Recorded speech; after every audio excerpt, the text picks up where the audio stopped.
വീഡിയോയിലേക്ക് പോവുകയാണ്. നമ്മൾക്കറിയാം, നമ്മുടെ വയനാട്ടിലെ ഭീകരമായ ദുരന്തം, 300-ലേറെ ജീവനാണ് ഹോമിക്കപ്പെട്ടത്. ആ ദുരന്തത്തിൽ അതിന്റെ നാശനഷ്ടം വർണ്ണനാതീതമാണ് എന്ന് ഓരോ കാഴ്ചകളും നമ്മളെ ബോധ്യപ്പെടുത്തുന്നുണ്ട്. ഈ ദുരന്തമുഖത്ത് രക്ഷാപ്രവർത്തനത്തിൽ ഏർപ്പെട്ട നിരവധി പേരുണ്ട്. ഗവൺമെന്റ് സംവിധാനത്തോടൊപ്പം തന്നെ നമ്മുടെ അവിടെയുണ്ടായവരുടെ രക്ഷിച്ചെടുക്കുന്നതിന് വേണ്ടിയിട്ട് മുന്നണി പോരാളികളായിട്ട് പ്രവർത്തിച്ച നമ്മുടെ ഫയർഫോഴ്സ് ഉണ്ട്, സൈന്യമുണ്ട്, പോലീസുണ്ട്, റവന്യൂ ഡിപ്പാർട്ട്മെന്റ് ഉണ്ട്, അതുപോലെ തന്നെ നാട്ടുകാരുണ്ട്, സന്നദ്ധ സംഘടനകളുണ്ട്, അതിൽ വളരെ ശ്രദ്ധേയ ഡോക്ടർമാരുണ്ട്. അങ്ങനെ ഒരുപാട് ആളുകളുടെ കൈമെയ് മറന്ന പ്രവർത്തനത്തിലൂടെയാണ് നമുക്ക് പല ആളുകളെ രക്ഷിച്ചെടുക്കാനും അതുപോലെ തന്നെ നഷ്ടപ്പെട്ടവരുടെ മൃതശരീരം നമുക്ക് തേടിയെടുക്കാനും ഒക്കെ പറ്റിയത്. ആ സംവിധാനത്തിൽ വളരെ ഫലപ്രദമായി പ്രവർത്തിച്ച ഒരു കൂട്ടരാണ് ആംബുലൻസ് ഡ്രൈവർമാർ. ആ അർത്ഥത്തിൽ ആംബുലൻസ് ഡ്രൈവർമാരുടെ സേവനങ്ങൾ വളരെ വിലപ്പെട്ടതാണ് എന്നത് നമുക്ക് കാണാതിരിക്കാൻ വേണ്ടി പറ്റില്ല. അവര് നമ്മുടെ നിത്യജീവിതത്തിൽ രോഗാവസ്ഥയിൽ നമ്മുടെ കൂടെ വളരെ അർപ്പണ മനോഭാവത്തോടുകൂടി വർക്ക് ചെയ്യുന്ന ഒരു കൂട്ടരാണ് ആംബുലൻസ് ഡ്രൈവർമാർ. അവരെക്കുറിച്ച് പല വാർത്തകളും പച്ചവെളിച്ചം നൽകിയിരുന്നു. ഈ പ്രവർത്തനത്തിൽ നമ്മുടെ പയ്യന്നൂരിലെ സഹകരണ ഹോസ്പിറ്റലിലെ ആംബുലൻസ് ഡ്രൈവർ സുനാജ് ശ്രദ്ധേയമായ പ്രവർത്തനമാണ് കാഴ്ചവെച്ചിട്ടുള്ളത്. നമ്മുടെ നവമാധ്യമങ്ങളിലും പത്രങ്ങളിലും ഇന്ന് വലിയ രീതിയിൽ ചർച്ച ചെയ്യപ്പെടുന്ന ഒരു പ്രവർത്തനമാണ് സുനാജിന്റെ ഭാഗത്തു നിന്ന് ഉണ്ടായിട്ടുള്ളത്. സുനാജിന് എന്താണ് ഈ രക്ഷാപ്രവർത്തനവുമായി അതുപോലെ വയനാട്ടിലെ ബന്ധപ്പെട്ട കാര്യങ്ങളെ കുറിച്ച് പറയാനുള്ളത് എന്ന് തേടുന്നതിന് വേണ്ടിയിട്ടാണ് പച്ചവെളിച്ചം വന്നിട്ടുള്ളത്. ആ അദ്ദേഹത്തിന്റെ വാക്കുകളിലേക്ക്. ഈ 30-ാം തീയതിയാണ് നമുക്ക് ഈ വിവരം കിട്ടുന്നത് പോകാൻ വേണ്ടിയിട്ട്. 30-ാം തീയതി വൈകുന്നേരം ഏകദേശം 4 മണിയോട് കൂടിയിട്ടാണ് ആശുപത്രിയിൽ നിന്ന് മൊബൈൽ ഫീസർ അടക്കം വണ്ടിയെടുത്ത് ഞാൻ പോകുന്നത്. നമ്മളിവിടുന്ന് പയ്യന്നൂരിൽ 2 വണ്ടിയാണ് ഉണ്ടായത്. ഒന്ന് എൻ്റെ വണ്ടി, പയ്യന്നൂർ റൂറൽ ബാങ്കിൻ്റെ വണ്ടിയും കൂടിയാണ് നമ്മളിവിടുന്ന് പോകുന്നത്. ഏകദേശം രാത്രി ഒരു 10:30-11 മണിയോട് കൂടിയാണ് അവിടെ എത്തിയത്. അവിടെ എത്തുമ്പോൾ തന്നെ കരളലിയിപ്പിക്കുന്ന കാഴ്ചകളാണ് എന്ന് വേണം പറയാം. കാരണം മേപ്പാടി പഞ്ചായത്ത് ഗ്രൗണ്ടിലേക്കാണ് നമുക്ക് വണ്ടിയും കൊണ്ട് പോകാനുണ്ടായത്. അപ്പോൾ മേപ്പാടി പഞ്ചായത്തിലേക്ക് കയറുന്ന കയറ്റത്തിൻ്റെ വലതുവശത്ത് ഉള്ള ഹാളിൽ ഫ്രീസറുകൾ നിരത്തി വെച്ചിട്ടാണ്. ആ ഫ്രീസറിനകത്തൊക്കെ ബോഡികൾ ഉണ്ട്. അപ്പോൾ ആ കാഴ്ചകൾ കണ്ടുകൊണ്ടാണ് നമ്മൾ വണ്ടിയും കൊണ്ട് മുകളിലേക്ക് പോകുന്നത്. നമ്മളവിടെ എത്തി റിപ്പോർട്ട് ചെയ്തു. നാളെ രാവിലെ നമ്മൾ വിളിക്കും എന്നുള്ളതിൽ റെസ്റ്റ് എടുക്കാൻ പറഞ്ഞു. അങ്ങനെ പിറ്റേന്ന് രാവിലെ നമ്മൾക്ക് ആദ്യം തരുന്ന പണിയെന്ന് വെച്ച് കഴിഞ്ഞാൽ അവിടെയുള്ള ഫ്രീസറുകളും മറ്റും അങ്ങോട്ടും ഇങ്ങോട്ടും ആയിട്ട് നീക്കാനും മറ്റുള്ളതും. പിന്നീടാണ് പിറ്റേ ദിവസമാണ് നമ്മൾ വണ്ടിയും കൊണ്ട് ഈ സംഭവ സ്ഥലത്തേക്ക് പോകുന്നത്. സംഭവ സ്ഥലം എന്ന് പറയുന്നത് ശരിക്കും ഞെട്ടലോടെ കാണേണ്ട ഒന്നാണ്. അവിടെ എത്തിയിട്ട് ഇതിൽ നമുക്കെന്നാ ചെയ്യാൻ പറ്റുമോ എന്നുള്ളൊരു ചിന്ത ആദ്യം ഉണ്ടായി. കാരണം CRPFൻ്റെ അവരാണെങ്കിലും പട്ടാളക്കാരാണെങ്കിലും അവിടെയുള്ള വളണ്ടിയേഴ്സ് ആണെങ്കിലും ഒട്ടനവധി ആൾക്കാർ അവിടെ ഉണ്ട്. എന്നാലും നമ്മളെക്കൊണ്ട് എന്നാ ചെയ്യേണ്ട നിലയിൽ നിന്ന് പോയിട്ടുണ്ട്. പിന്നീട് വണ്ടി എന്നുള്ള നിലയിൽ നമ്മളെ വണ്ടി രജിസ്റ്റർ ചെയ്ത വണ്ടികൾ കടന്നുപോയി അവിടെ എത്തി റിക്കവർ ചെയ്യുന്ന ബോഡികൾ അവിടെ നിന്ന് എടുത്ത് മേപ്പാടി എത്തിക്കുക എന്നുള്ളതായിരുന്നു ആദ്യത്തെ ഇത്. അങ്ങനെ എത്തിക്കുന്ന സന്ദർഭത്തിലാണ് പയ്യന്നൂരിലൊരു കുടുംബം പയ്യന്നൂരിലെ വണ്ടീനെ തേടി എത്തിയത്. അവരിങ്ങനെ നാട്ടിലേക്ക് എത്താൻ ചെറിയ ബുദ്ധിമുട്ടുണ്ട്, കുട്ടീനെ ഇങ്ങനെ പയ്യന്നൂർ കാണിക്കുന്നതാണ് എന്ന് പറഞ്ഞപ്പോൾ കൗൺസിലറുമായിട്ട് ബന്ധപ്പെടാൻ പറഞ്ഞു.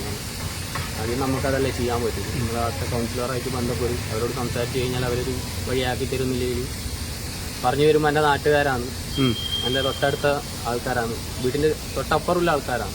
അവരവിടെ താമസിക്കുന്നല്ലേ? അവരെ കല്യാണം കഴിച്ചുകൊണ്ട് പോയത് അവിടെ.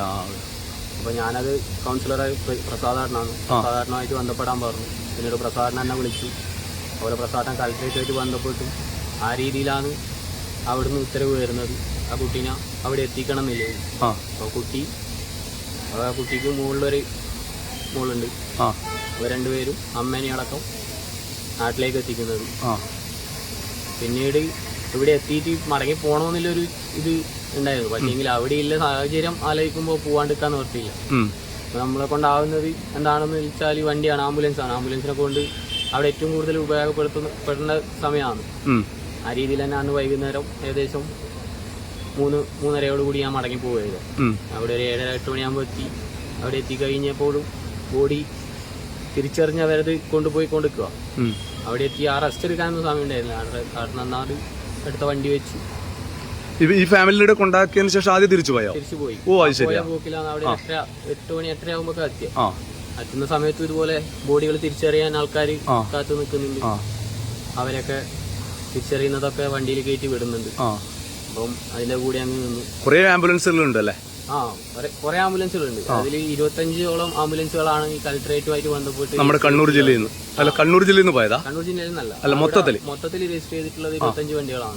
പിന്നീട് വന്നിട്ടുള്ളത് വെച്ച് കഴിഞ്ഞാൽ പ്രൈവറ്റ് ആയിട്ടുള്ള വണ്ടികൾ ഒരുപാട് വണ്ടികൾ വന്നിട്ടുണ്ട്. ഈ സംഭവം അറിഞ്ഞിട്ട് അത് സ്വന്തം കൈമെന്ന് എണ്ണയടിച്ചിട്ട് പോലും വണ്ടി എടുത്തിട്ട് വന്ന കുറെ പ്രൈവറ്റ് വണ്ടി ആൾക്കാരുണ്ട്.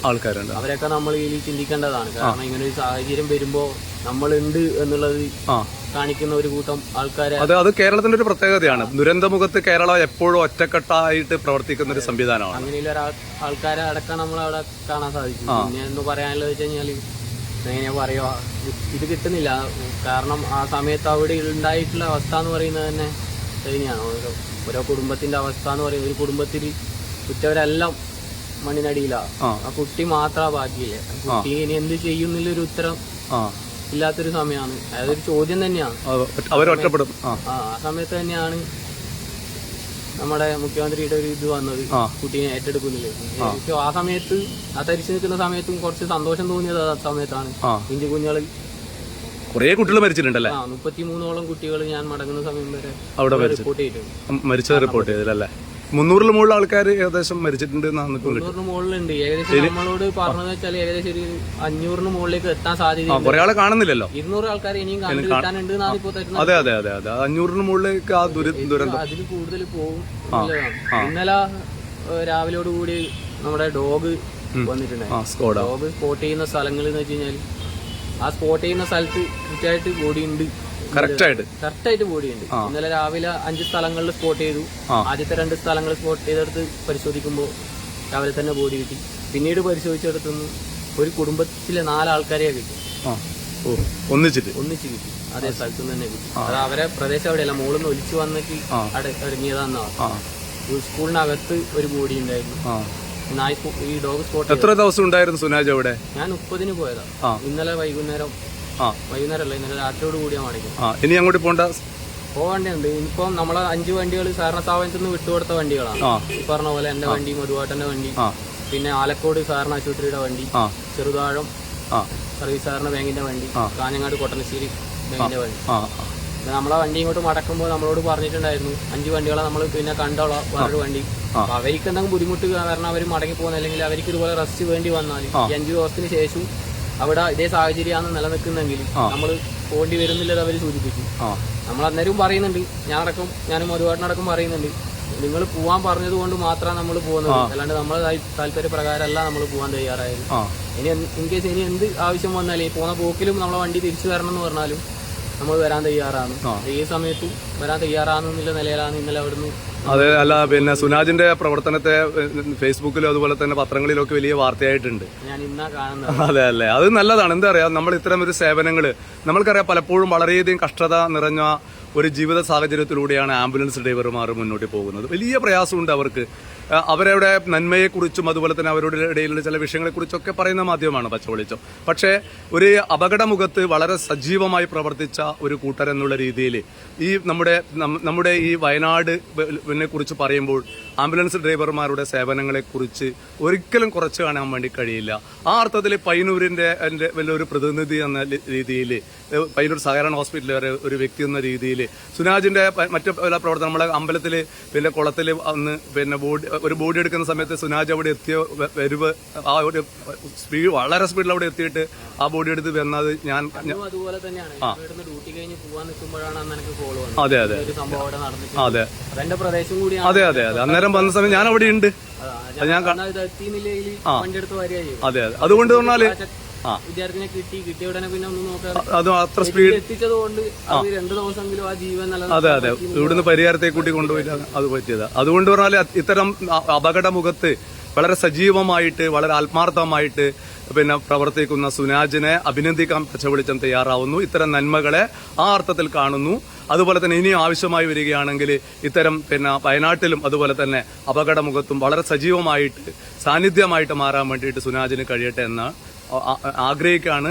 അതുപോലെ തന്നെ അപകടം ഉണ്ടാവണം എന്നല്ല പറയുന്നത്, അങ്ങനെ വന്നാൽ സുനാജ് വളരെ ശക്തമായിട്ട് ഇത്തരം പ്രവർത്തനങ്ങളുമായിട്ട് മുന്നോട്ട് പോകണം എന്നുമാണ് പച്ച വെളിച്ചത്തിന് പറയാനുള്ളത്. പച്ച വെളിച്ചത്തിന് വേണ്ടി രാജീവൻ പച്ച.